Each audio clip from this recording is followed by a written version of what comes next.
ناظرین سامعین السلام علیکم ورحمۃ اللہ وبرکاتہ۔ مولا صلی وسلم دائما ابدا علی حبیبک خیر الخلق کلہم۔ ناظرین، ایک مسئلہ جو یقیناً عوام میں بہت زیادہ رائج بھی ہے اور کچھ علاقوں میں صرف جہالت کی بنا پر یا پھر میں اس کو کہوں گا ہٹ دھرمی کی بنا پر لوگ اس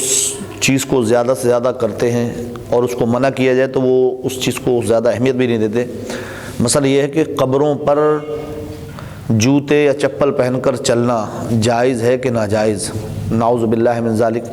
اس عمل کو جائز اور ناجائز نہیں پوچھا جاتا جو عمل مسلمین کو تکلیف دینے کا ہوتا ہے۔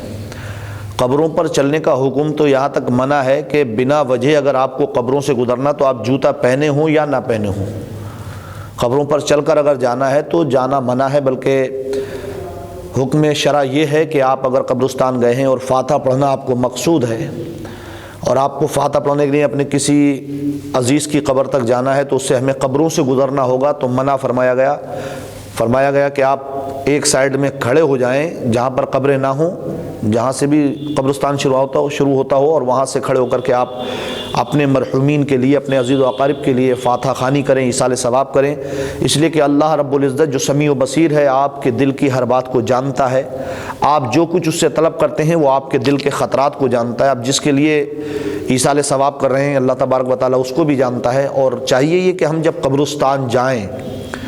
تو ہمیں صرف اپنے ہی نہیں بلکہ تمام مومنین مومنات مرحومین جو دنیا سے جا چکے ہیں ان کی مغفرت کی دعا کرنا چاہیے۔ تو اگر آپ ننگے پیر ہیں اور آپ کو قبروں سے چل کر گزرنا پڑ رہا ہے تو منع ہے۔ ہاں، اس وقت اجازت ہے جب آپ کسی کو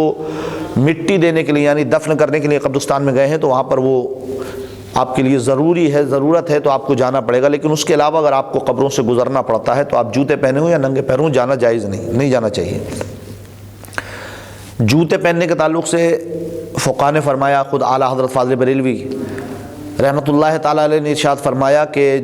جس طرح ہم چلتے ہیں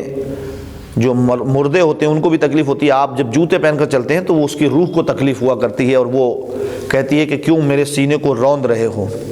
بلکہ ابن مندہ کی ایک روایت ہے، ابن مندہ نے ابن قاسم بن مخیمرہ سے روایت کی ہے، کہتے ہیں کہ سرکار مدینہ صلی اللہ تعالی علیہ وسلم نے ارشاد فرمایا، اگر میں تپائی بھال پر پاؤں رکھوں کہ میرے قدموں سے پار ہو جائے تو یہ مجھے زیادہ پسند ہے کہ میں قبروں پر پاؤں رکھوں۔ الیاذ باللہ، اللہ اکبر۔ اللہ تبارک و تعالیٰ کے پیارے حبیب کا یہ فرمان، اگرچہ وہ صحیح حدیث کے نہ ہو لیکن ترغیب دلانے کے لیے یہ فرمان کافی ہے کہ ہم قبروں پر جائیں تو ادب کے ساتھ قبرستان میں جائیں۔ آپ کے پیر گندے ہو جاتے ہیں، آپ کے موزے گندے ہو جاتے ہیں تو آپ کو نہیں جانا چاہیے قبرستان کے اندر، لیکن بہت سے لوگوں کو میں نے دیکھا ہے کہ لوگ قبرستان کے اندر جاتے ہیں، جوتے پہنے ہیں تو جوتے پہن کر قبروں پہ چڑھ گئے، جس کو دفن کرنے جانا اس کی قبر پر جوتے پہن کر کھڑے رہتے ہیں، سرہانے وغیرہ۔ تو ناظرین کرام، میں آپ حضرات سے گزارش کروں گا کہ حکم شرع جو ہے ہمیں تکلیف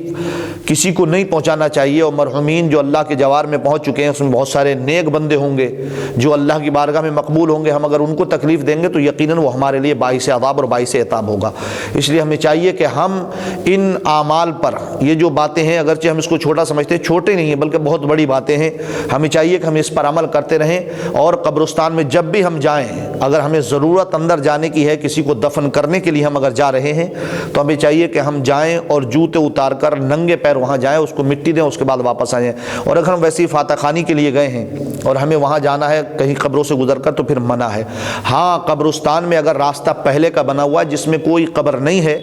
پرانا راستہ ہے، تو آپ اس میں چل سکتے ہیں، جا بھی سکتے ہیں، اس لیے کہ وہ راستہ راستوں کی طرح ہے، آپ اس میں جوتے پہن کر بھی نکل سکتے ہیں، ننگے پیر بھی نکل سکتے ہیں۔ لیکن ان راستوں کی بات نہیں، میں یہ بتا رہا ہوں کہ میں نے دیکھا ہے خود اپنی آنکھوں سے کہ بہت سارے لوگ جب کسی کو دفن کرنے کے لیے قبرستان جاتے ہیں تو قبر میں جب اس میت کو اتارا جاتا ہے تو آس پاس میں بہت سارے لوگ جوتے پہنے ہوئے کھڑے ہوتے ہیں قبرستان میں۔ اس لیے اللہ تبارک و تعالیٰ کی بارگاہ میں دعا ہے مولا تعالیٰ ہم سب کو عمل کی توفیق عطا فرمائے اور اللہ رب العزت ہمیں دوسروں کی تکلیف دینے سے بچنے کی توفیق عطا فرمائے۔ آمین۔ وآخر دعوانا ان الحمد للہ رب